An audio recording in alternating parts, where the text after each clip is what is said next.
Bonjour et bienvenue sur Décideur TV. Aujourd'hui, nous sommes avec Christophe Sens, président du syndicat ECF de la profession comptable. Christophe Sens, bonjour. Bonjour. Alors, votre actualité, c'est avant tout le congrès national ECF qui a eu lieu récemment à Biarritz. Quel retour faites-vous sur cet événement ? Un très bon retour, un bilan positif en temps de fréquentation, un bilan positif sur les ateliers, de très bons ateliers techniques avec d'excellents intervenants, de belles plénières. Et ce qui fait aussi la force et l'ADN de notre syndicat, c'est une force de convivialité et donc des soirées... donc de belles rencontres. Exactement, et je dirais des soirées inoubliables. Alors ce congrès était centré sur la gestion de patrimoine. Pourquoi cette thématique ?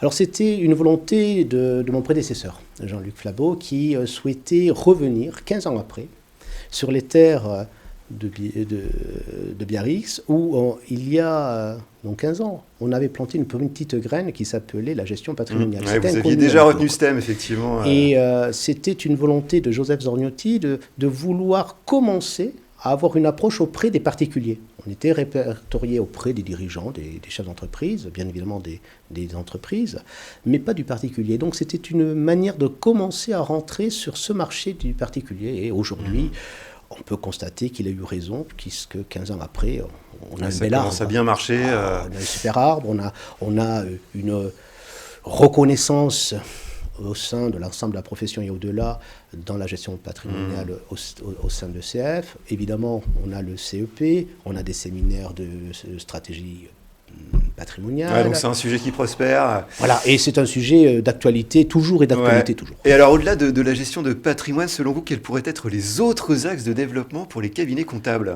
Alors plusieurs axes. D'abord, le premier axe qui arrive très vite, ça sera la facturation électronique. Oui, bien sûr. Ouais. Donc la data... Donc ça, c'est vraiment le gros sujet. C'est le sujet, la data, parce que derrière la facturation électronique, c'est l'organisation de l'entreprise, c'est sa sécurité informatique. Et également, donc il faut que les experts comptables se positionnent sur ce sujet. Clairement, et ça touchera toutes les entreprises. Alors évidemment, entre 2024 et 2026, mais comme je dis souvent, anticipons. N'attendons pas, parce que ça va être aussi des répercussions en matière d'organisation. Organisation chez nos clients, mais aussi dans nos cabinets. Alors, revenons un peu sur ECF. Quelles sont les actions en cours du syndicat au service de la profession du chiffre ? Alors, nous avons mis en place plusieurs actions, je dirais plusieurs axes. Le premier, c'est l'innovation. J'en parlais tout à l'heure, la facturation électronique, mais on pourrait citer également tout ce qui touche à l'extra-financier.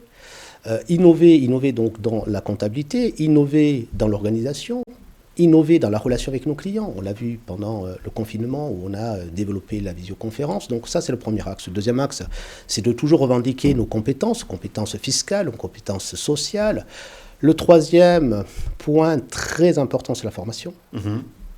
On ne peut pas, s'arrêter de se former. Donc, de la formation initiale, évidemment, nécessaire, et chercher comment les jeunes peuvent venir sur la filière de l'expertise comptable, mais également se former en compétences, parce qu'on doit tout le temps être formé. Et puis, on a développé également, avec nos collègues ultramarins, une commission outre-mer pour qu'on s'intéresse aussi à leur sujet.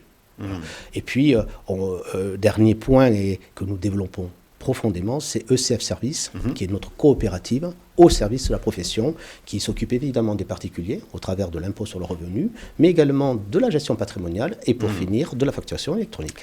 Alors en conclusion, y a-t-il d'autres actualités ou projets à signaler du syndicat ECF aujourd'hui ? Alors, on a toujours des projets, on innove toujours. Je l'ai dit tout à l'heure, c'est le sujet égal de l'extra-financier, de la facturation électronique. C'est également le commissariat aux comptes. On s'attache à ce que nos consoeurs et confrères puissent remplir leurs obligations, notamment leurs obligations de formation. Et c'est pour cela que j'invite toutes nos consoeurs et confrères à participer à nos séminaires CACBIS qui auront lieu en décembre, parce qu'il faut qu'ils soient dans les clous. Évidemment, on revendique l'audit. C'est également toujours et encore la formation.